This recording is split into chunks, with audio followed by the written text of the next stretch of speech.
Subscribe कीजिए Asif Hindi boy channel को और बेल आइकन का बटन दबाइए दोस्तों। सबसे पहले अच्छी अच्छी कहानियाँ हमारे चैनल पर देखने के लिए तो चलिए शुरू करते हैं।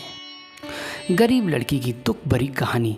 एक बार की बात है, सोनपुर नाम के गांव में मोनू नाम का भिखारी अपनी बेटी संगीता के साथ भीख मांगता था। मोनू को साफ दिखाई नहीं देता था, इसलिए उसे कोई काम नहीं मिलता था। वह अपनी बेटी को साथ लेकर भीख मांगने जाता था। संगीता को भी भीख मांगना पसंद नहीं था, वह पढ़ना लिखना चाहती थी। जब वह सेठानी के घर भीख मांगने जाते तब उसके बेटे संजू को पढ़ते देखकर उसे भी बहुत अच्छा लगता। ये देख सेठानी ताने देते हुए, कल्लू देख दरवाजे पर वही भिखारी होगा, उसे भीख देकर भेज दो। वैसे ही बीमारी फैली हुई है, कहीं मेरे बेटे को उसकी गंदी बीमारी न लग जाए। ये सुनकर वह दोनों वहाँ से चले जाते। संगीता अपने पिता से पूछती कि पिताजी, सारे लोग हमसे दूर क्यों भागते हैं? क्या हम गंदे लोग हैं? पिताजी बोले, अरे नहीं बेटा, बुराई तो हमारी गरीबी और इनकी सोच में है। संगीता बोली, पिताजी एक दिन मैं डॉक्टर बनकर आपकी आंखों का इलाज करूंगी और इस गांव में एक अस्पताल भी खोलूंगी। उसके पिताजी बोले कि बेटा, हमारे लिए 2 वक्त की रोटी खाना भी मुश्किल है, अस्पताल कैसे खोलेंगे? तभी उनके पास एक औरत आती है और संगीता को कहती है, अगर तुम हमारे टॉयलेट साफ़ कर दोगी तो मैं तुम्हारे कुछ पैसे भीख में दूंगी। संगीता ने उनका टॉयलेट साफ़ किया और उसे बहुत बुरा लगने लगा।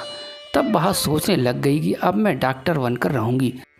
संगीता अपने पिता को ले जाकर मंदिर के बाहर वसीम चचा के पास बैठा देती है और खिलौने बेचकर कुछ पैसे कमाने लगी। और फिर वह गांव की शिक्षिका से किताब लेकर सरकारी स्कूल में पढ़ने गई। अब संगीता रोज़ स्कूल से आकर खिलौने बेचती और अपने पिता का ध्यान भी रखती। संगीता रात रात भर जाकर पढ़ाई करती और हमेशा अव्वल नंबर लाती। संगीता की कामयाबी देखकर गांव के लोग सभी हैरान रह गए। धीरे धीरे संगीता बड़ी होती गई और कॉलेज में दाखिला देने के लिए परीक्षा देने लगी। उसकी शिक्षिका उसका पूरा साथ देती थी। इम्तिहान में टॉप करके उसके पिताजी और शिक्षिका बहुत खुश हुए।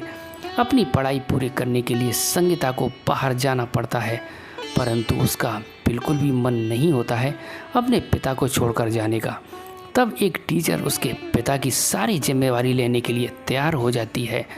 बाहर जाकर संगीता बिल्कुल लगन के साथ अपनी पढ़ाई जारी रखती है।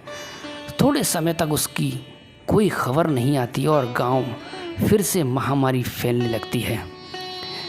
संगीता के पिता और राजू इस बीमारी से अस्पताल में पड़े रहे। वहाँ कोई भी डॉक्टर नहीं रहा था। इतने में एक नर्स आकर बोलती है कि आप दुखी मत होइए, आज हमारे अस्पताल में एक बड़ी डॉक्टर इलाज करने आ रही है। तभी वहाँ संगीता आती है और सभी उसे देखकर हैरान रह जाते हैं। तभी वह अपने पिता के पैर छूती है और सबका इलाज शुरू कर देती है। सबके ठीक होने के बाद संगीता अपने पिता की आंखों को भी ऑपरेशन कर देती है और रोशनी वापस आ जाती है। संगीता को देखकर सभी को शर्मिंदगी महसूस होती है। सभी उसकी कामयाबी को देखकर बहुत खुश होते हैं और उसको माला पहनाकर उसका सम्मान करते हैं।